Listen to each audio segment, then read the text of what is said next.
Et il y a eu une infection, une maladie qui est rentrée dans les champs, qui a détruit 80% de la production.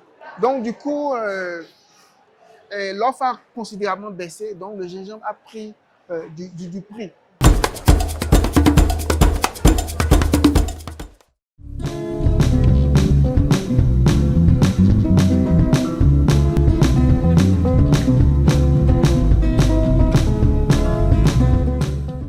Depuis quelques semaines, on constate une augmentation des prix sur les marchés béninois. Qu'est-ce qui en est la cause? Qu'est-ce qui justifie cette hausse des prix sur le marché béninois? Eh bien, pour mieux vous éclairer, nous avons reçu pour vous un invité qui va apporter des éclaircissements sur toutes ces questions. Bonsoir monsieur. Bonsoir madame. J'espère que vous allez bien. D'accord, présentez-vous s'il vous plaît. Je m'appelle Mazou Adio Adjibade et je suis ingénieur agronome de formation et spécialiste en sciences du sol. D'accord. Avec vous aujourd'hui, nous allons parler de la cause des hausses de prix sur le marché au Bénin.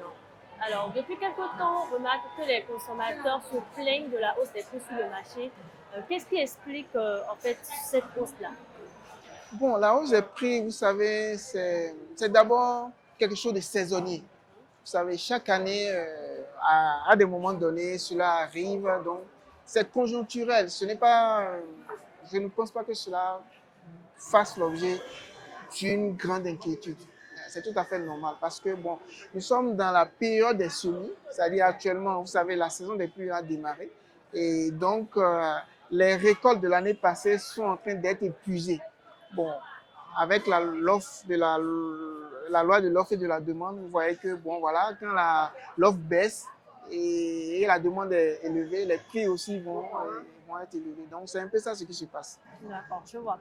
Alors déjà, on remarque par rapport au prix qu'il y a l'œuf et le gingembre qui ont connu une hausse considérable. Qu'est-ce qui est à la base en fait de la hausse des prix considérable de ces deux produits-là?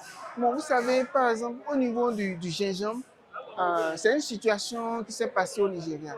Le Nigeria, en fait, c'est l'un des premiers producteurs de gingembre en Afrique. Donc, c'est les gros producteurs de gingembre en Afrique. Le Bénin, le Togo et autres là, ne produisent pas beaucoup.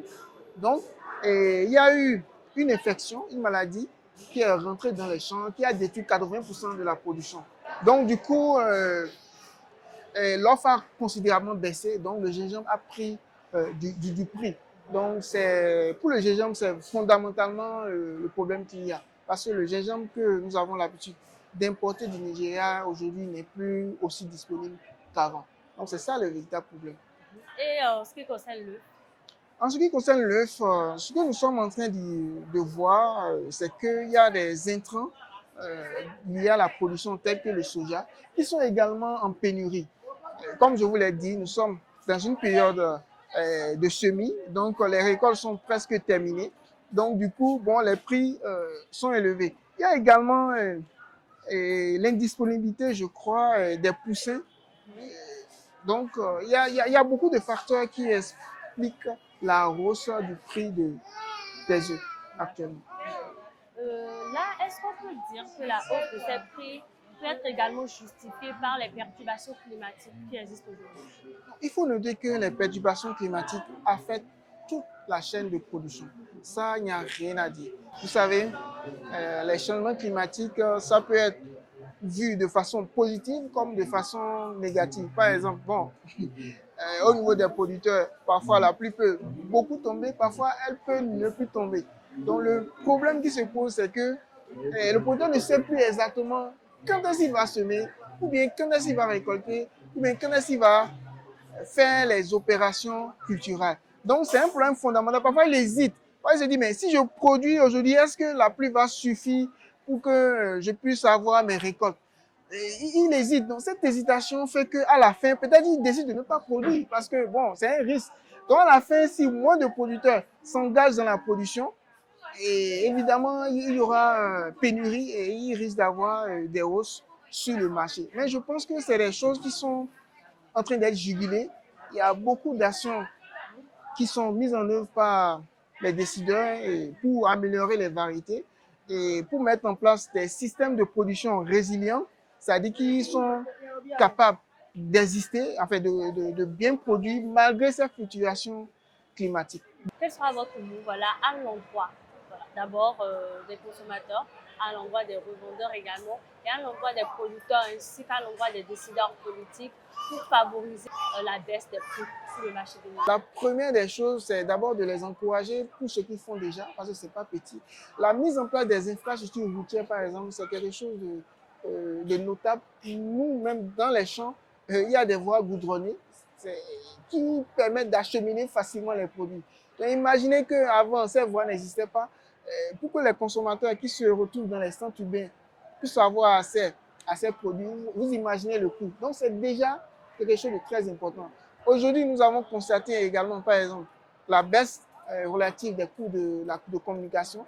Donc, c'est également très important. C'est sur ces leviers-là que le gouvernement peut déjà travailler.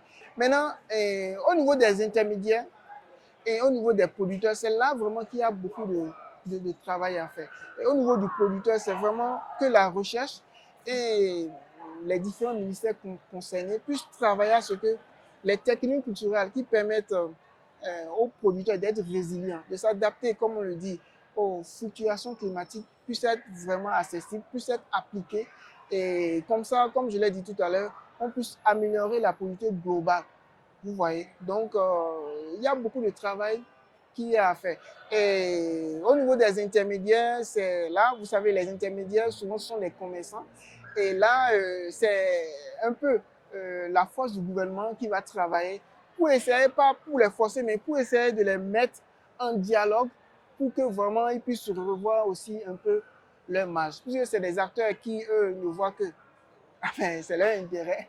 Donc voilà, donc si on n'a pas le grand frère qui est le gouvernement qui n'est pas impliqué, ce sera un peu difficile à ce niveau. Donc voici un peu quelques mesures qu'on pourrait envisager.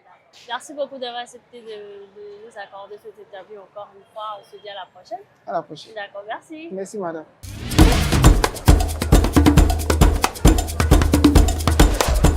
Harry TV, au cœur des marchés, au cœur du Bénin.